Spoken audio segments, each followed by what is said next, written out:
오늘 하나님께서 우리에게 주신 말씀은 마태복음 14장 13절에서 21절입니다. 마태복음 14장 13절에서 21절 함께 교독하겠습니다. 제가 먼저 13절 봉독합니다. 예수께서 들으시고 배를 타고 떠나사 따로 빈들에 가시니 무리가 듣고 여러 고을로부터 걸어서 따라간지라. 예수께서 나오사 큰 무리를 보시고 불쌍히 여기사 그 중에 있는 병자를 고쳐 주시니라. 저녁이 되매 제자들이 나와 이르되 이곳은 빈들이요 때도 이미 저물었으니 무리를 보내어 마을에 들어가 먹을 것을 사 먹게 하소서. 예수께서 이르시되 갈 것 없다 너희가 먹을 것을 주라. 제자들이 이르되 여기 우리에게 있는 것은 떡 5개와 물고기 2마리뿐이니이다. 이르시되 그것을 내게 가져오라 하시고 무리를 명하여 잔디 위에 앉히시고 떡 5개와 물고기 2마리를 가지사 하늘을 우러러 축사하시고 떡을 떼어 제자들에게 주시매 제자들이 무리에게 주니 다 배불리 먹고 남은 조각을 12바구니에 차게 거두었으며 같이 읽습니다. 먹은 사람은 여자와 어린이 외에 5,000명이나 되었더라. 아멘. 오늘 본문에 나타난 기적은 우리가 너무나도 잘 아는 기적입니다. 그런데 이 사건은 마태, 마가, 누가, 요한 이 사복음서에 다 나타난 어떻게 보면 유일한 사건이라고 할 수 있습니다. 그런데 이 사건의 시작은 예수께서 어떠한 소식을 들으시고 배를 타고 떠나시면서 시작이 된 것 같습니다. 예수님이 들으신 소식은 무엇이었을까요? 바로 오늘 본문 앞절 12절에서 이렇게 말씀합니다. 요한의 제자들이 와서 시체를 가져다가 장사하고 가서 예수께 아뢰니라. 그러니까 예수님은 세례 요한이 죽고 또 장사된 소식을 들은 것입니다. 그 이후에 이제 이동하게 되신 것이죠. 그래서 학자들은 예수님이 이렇게 떠나신 이유를 여러 가지로 이렇게 추측하고 설명하고 있습니다. 어떤 학자들은 이것은 휴식이 필요한 제자들에게 휴식을 주기 위해서 이동하셨다라고도 설명하기도 하고, 또 어떤 학자는 세례 요한을 죽인 그 헤롯의 영향권에서 벗어나기 위해서 이렇게 이동하신 것이다라고 설명하기도 합니다. 또 어떠한 학자들은 이제 세례 요한이 죽었기 때문에 민중들이 또 격분하여서 봉기가 일어날 가능성 때문에 이동하시지 않았나라고 생각하기도 합니다. 물론 마태는 이 정황을 정확하게 설명하고 있지는 않습니다. 하지만 다만 여러 정황과 가능성을 그냥 우리가 따져볼 뿐인 것이죠. 근데 학자들의 이러한 견해가 전혀 근거가 없다고는 말할 수 없는 것이, 예수님께서 지금 계셨던 곳이 가버나움이었는데 벳세다로 옮기셨습니다. 근데 그 가버나움과 벳세다의 거리는 그렇게 얼마 멀지는 않지만 이 벳세다는 헤롯의 관할 지역 밖에 있는 곳입니다. 그래서 가까운 곳이었지만 이렇게 벳세다로 이동한 것을 보면 뭔가 예수님께 생선지를 정하신 이유가 있으실 거다라는 생각을 하게 되는 것이죠. 그런데 예수님이 이렇게 이동을 하시자 큰 무리가 또 소식을 듣고서 예수님을 뒤따르게 됩니다.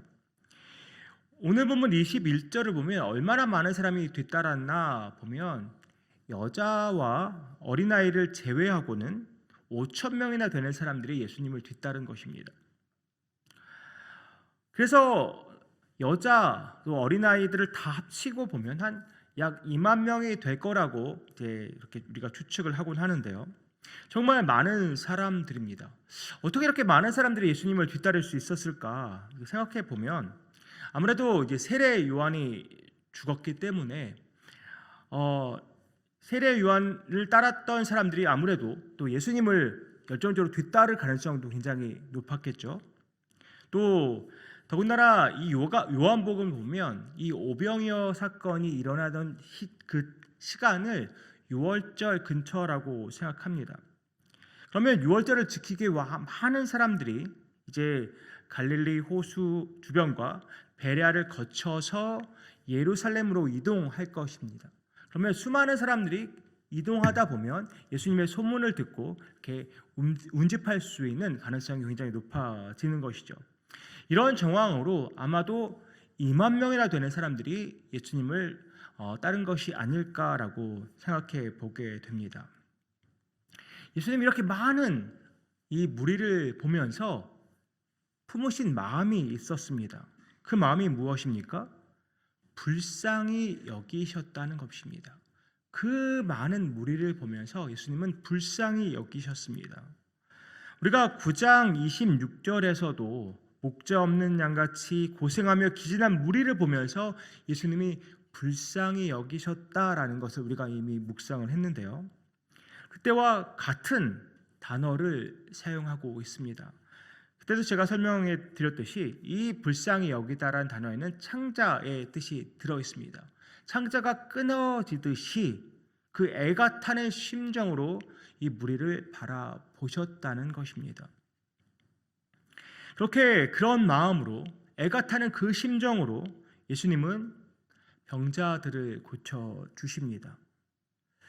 마태는 예수님께서 이 병자들을 고쳐주셨다는 부분만 이렇게 기록하고 있지만 마가와 누가복음에서는 예수님께서 또 가르치시고 하나님 나라의 일을 말씀하셨다라고 기록하고 있습니다.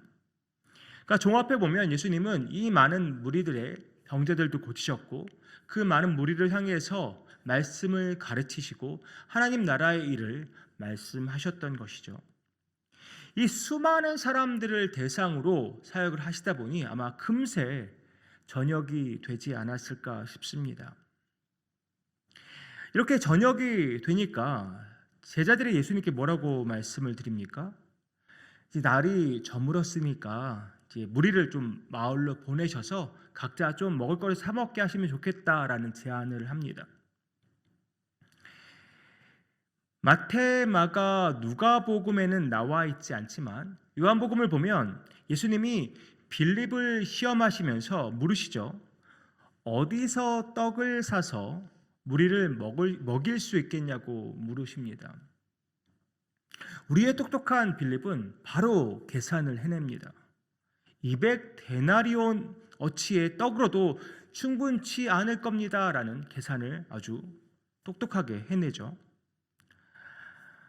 모르긴 몰라도 빌립이 이렇게 대답을 한 후에 다른 제자들과 아마 상의를 하지 않았을까 싶습니다. 그래서 이 상의를 한 결과 이것은 우리가 도저히 해낼 수 없는 일이니 무리를 마을로 보내서 각자 사 먹게 하는 게 좋겠다는 결론을 내린 것이죠. 그래서 이렇게 예수님께 오늘 제안을 하고 있는 것입니다. 그런데 이 제자들의 제안에 예수님께서 뭐라고 말씀을 하십니까? 갈 것 없다. 너희가 먹을 것을 주라. 무리가 동네에 갈 필요가 없도록 너희가 먹을 것을 주라고 말씀을 하십니다. 제자들은 이 말을 듣고 얼마나 황당했을까요? 엄청 당황스러웠을 것 같습니다. 제자는 12명인데 2만 명을 어떻게 먹이라고 하시는지 굉장히 황당한 경험을 충격적인 상황을 맞이하게 됐던 것 같습니다. 그런데 이렇게 당황했음에도 불구하고 어떻게 찾았는지 떡 5개와 물고기 2마리를 찾아냅니다. 그리고 예수님께 보고를 하죠. 요한복음은 이것을 찾은 그 사람을 바로 안드레라고 이렇게 기록하고 있는데 17절에서 보면 그냥 떡 5개와 물고기 2마리 뿐입니다 라고 말하고 있지만 요한복음 6장 9절을 보면 그것이 이 많은 사람들에게 얼마나 되겠습니까? 라고 반문하는 장면도 등장합니다. 우리가 제자들이어도 비슷한 반응 아니겠습니까? 떡 5개와 물고기 2마리 갖고 2만 명을 어떻게 먹일 수 있겠습니까? 이것으로 도대체 어떻게 우리가 사람들을 먹일 수 있겠습니까? 라고 반문할 수밖에 없는 것이죠. 예수님이 이렇게 황당해하고 있는 제자들에게 그것을 가져오라고 하십니다. 그리고는 그 오병이어에 축사를 하시고 다시 제자들에게 주시고는 무리에게 나누어 주라고 하십니다. 그랬더니 무슨 일이 일어났습니까? 20절과 21절입니다. 다 배불리 먹고 남은 조각을 12바구니에 차게 거두었으며 먹은 사람은 여자와 어린이 외에 5,000명이나 되었더라. 총 인원수가 2만 명 정도라고 추산할 수 있다고 말씀드렸죠. 2만 명이 먹고 남은 조각을 모았더니 12바구니나 되었습니다. 이것은 정말 예수님이 하나님이신 것을 분명히 보여주시는 기적입니다. 하나님이 아니고서는 절대 불가능한 기적이죠. 예수님은 이러한 기적을 왜 무리에게 베푸신 것일까요? 무리를 불쌍히 여기셨기 때문입니다. 무리를 불쌍히 여기셔서 병을 고치셨고, 또 무리를 불쌍히 여기셔서 육의 양식까지 채워주셨습니다. 예수께서 인간들을 바라보시면서 그 마음에 품으시는 그 불쌍히 여기는 마음이 예수님의 사역에 매우 중요한 동기라고 생각합니다. 세상을 바라보시면서 불쌍히 여기셨기에 이 땅에 오셨고, 또 죄로 인해서 죽을 수밖에 없는 인간들을 바라보시면서 불쌍히 여기셨기에 십자가에서 모든 물과 피를 흘리며 죽으신 것입니다. 인간들을 향한 그 애타는 마음이 사그라들지 않았기 때문에 기꺼이 자기 몸을 내어주시고 십자가에서 죽으셨던 것이죠.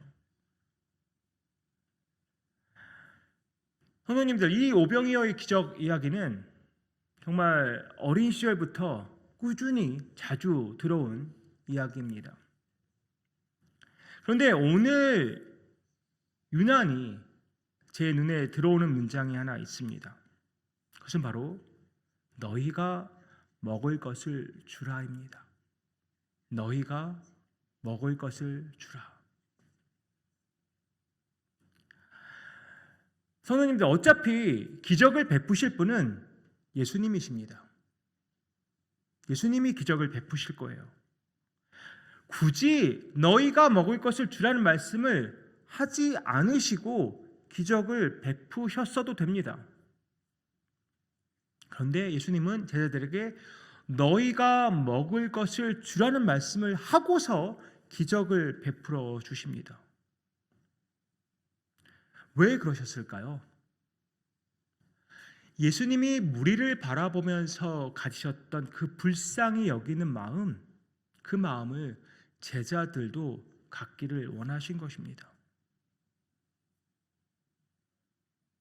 사람들을 불쌍히 여기신 그 마음이 예수님의 중요한 사역의 동기가 되었듯이 장차 제자들도 이제 많은 사역들을 감당하게 될 터인데 사람들을 보면서 불쌍히 여기는 그 마음을 품고 사역하기를 원하셨던 것이죠. 너희가 먹을 것을 주라고 말씀하셨던 예수님이 실제로 우리에게 먹을 것을 주셨습니다. 제자들은 이 기적을 보면서 어떤 생각을 하게 됐을까요? 자신들은 그저 예수님이 나눠주라고 하니까 나누어 주었을 뿐인데 거기 모인 수많은 사람들이 다 배불리 먹고 12바구니가 되는 남은 음식들을 거두게 됩니다. 예수님이 그 순간에 제자들에게 요구하셨던 것은 바로 순종입니다. 사실 이해가 안 되는 거 아닙니까? 너희가 먹을 것을 주라는 말도 이해가 안 됐지만 떡 5개와 물고기 2마리를 나누어 줘라 하는 말도 사실은 받아들이기가 쉬운 말은 아닙니다. 한두 사람 먹으면 금방 사라질 양의 아주 적은 양의 음식인데 그것을 나눠주라고 합니다.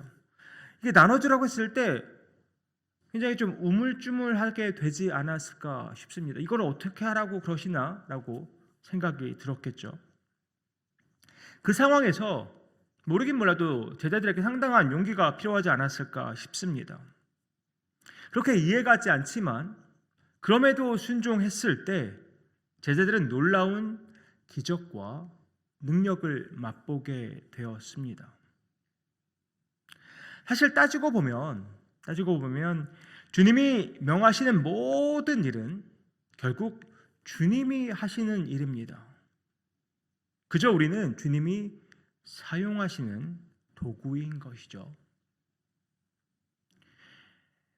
우리를 주님이 사용하실 도구로 기꺼이 내어드리고 순종할 때 우리는 주님의 기적을 맛볼 수 있게 되는 것입니다.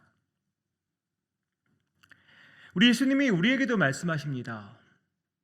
너희가 먹을 것을 주라. 우리 주변에 있는 사람들을 불쌍히 여기라고 말씀하십니다. 예수님의 그 긍휼의 마음을 품고 주님과 함께 일하자고 말씀하십니다. 너희가 먹을 것을 주라. 예수님은 우리가 주님의 손과 발이 되기를 원하십니다. 궁극적으로 주님의 능력으로 주님이 일하실 것이지만 우리가 그 일에 동참하기를 주님은 원하시고 계십니다. 주님의 손과 발이 되어 함께 일하기를 원하십니다. 사랑하는 성도님들, 너희가 먹을 것을 주라는 예수님의 이 말씀에 우리가 어떻게 반응해야 하겠습니까? 이해되지도 않고 또 받아들이기도 너무나 어려울 때에도 우리가 순종하면 우리는 주님의 능력을 맛보게 될 것입니다. 우리가 계산하지 않고 주저하지 않고 우리가 순종할 때 우리는 주님의 기적을 경험하게 될 것입니다. 날마다 주님의 마음을 품고 또 주님의 손과 발이 되어서 주님의 뜻을 이루어 나가는 유장의 모든 성도님들 되시기를 주님의 이름으로 축복합니다. 아버지 하나님, 우리에게 말씀하십니다. 너희가 먹을 것을 주라고 말씀하십니다. 그 말씀에 우리 순종하기 원합니다. 예수님이 품으셨던 그 마음 우리도 품기 원합니다. 예수님이 우리를 불쌍히 여기셨듯이 우리도 우리 주변의 많은 사람들을 불쌍히 여기고 주님이 이루고자 하는 일들을 주님의 손과 발이 되어서 기꺼이 순종하며 이루어 나가기를 원합니다. 아버지 하나님 함께하여 주시고 주님 우리를 친히 사용하여 주시고 주님의 놀라운 기적을 날마다 맛보며 주님께 영광 올려드리는 귀한 삶 매일매일 살아갈 수 있도록 주님 축복하여 주시옵소서. 이 모든 말씀 예수 그리스도의 이름으로 기도합니다. 아멘.